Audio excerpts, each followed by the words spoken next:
वृंदावन में एक घटना घटी, सत्य घटना है।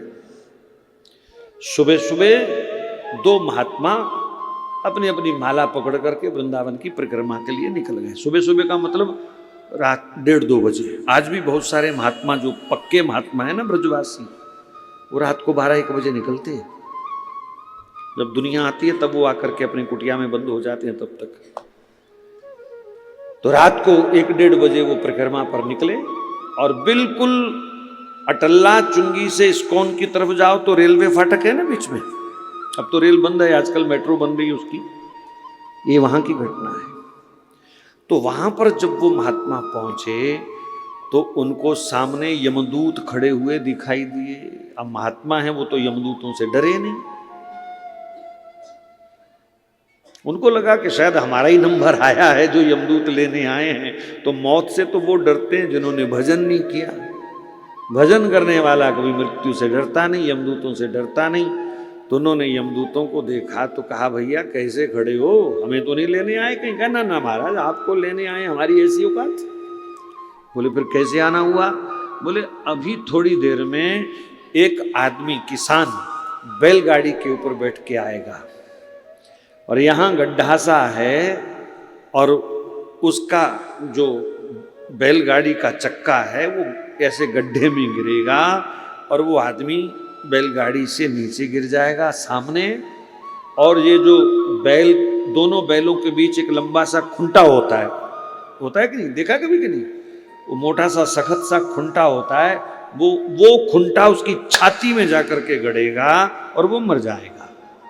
और उसके पुण्य नहीं है, भले ही वो वृंदावन में रह रहा है, उसके पुण्य नहीं है, इसलिए थोड़ी देर के लिए उसे हम यमदूत लेने आए हैं। यमलोक जाएगा और वहां हिसाब किताब होगा, तब जाकर के उसको सद्गति मिलेगी। तो दोनों महात्मा ने सोचा, यार बड़ा इंटरेस्टिंग मैटर है, देखना चाहिए है? आज तक तो सुना था यमदूत आते हैं, ये है वो है, तो जरा आंखों से देखना चाहिए। तो एक पेड़ के नीचे पीछे छुप करके ये दृश्य देखने लग गए। सचमुच घंटी बजी बैल के गले की और वो आए, किसान आया बैलगाड़ी पर बैठा हुआ। वहाँ करके वो गड्ढे में उसका पहिया गिरा भी और वो भी गिरा और वो खुंटा जो था उसकी छाती में भी आया। लेकिन यमदूत वहां से भाग गए, पीछे हट गए, कोई 100 मीटर पीछे हट गए। एकदम डर के मारे भाग के पीछे हो गए और जीवात्मा चली गई और वो शरीर वहीं पड़ा रह गया। तो यमदूत जो है वो पीछे। तो संतों ने जाके पूछा कि आप डर के मारे पीछे क्यों भागे? आप तो उसको लेने आए थे।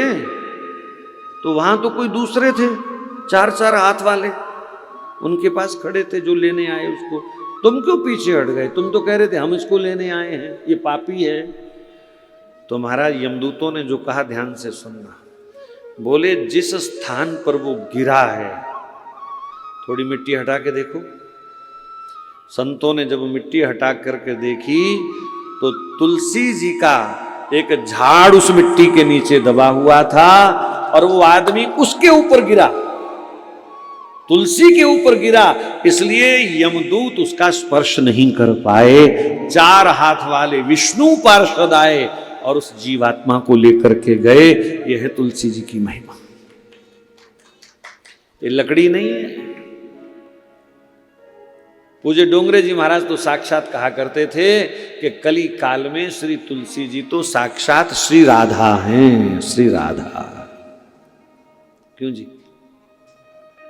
जब इतने बड़े संतों की मान्यता है।